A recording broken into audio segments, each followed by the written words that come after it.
Arranca Jonathan Fabro. Fabro para Notario. Picó y ganó. Picó y ganó. Se viene el primero. Notario. ¡Tiró!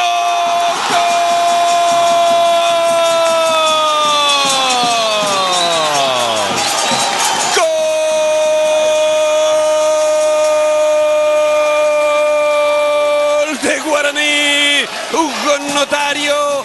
Buen pase de Jonathan Fabro. Picó y ganó en la carrera. Metió el puntín esquinado preciso. Notario que se quita la camiseta para celebrar el gol.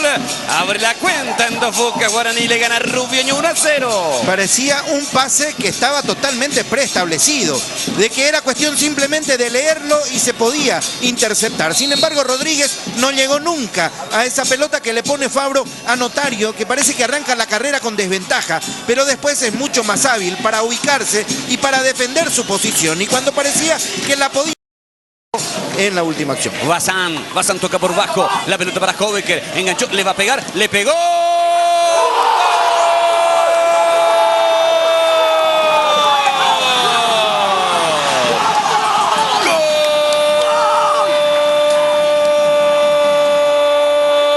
¡Gol de Rubioño!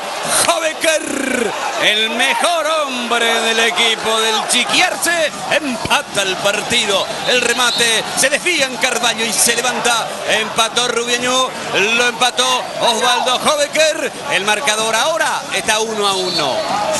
Un remate de los tantos que hizo Hobeker, pero en este caso en cada una de las acciones. Va Hobeker, ataca para Rubioño, le pegó.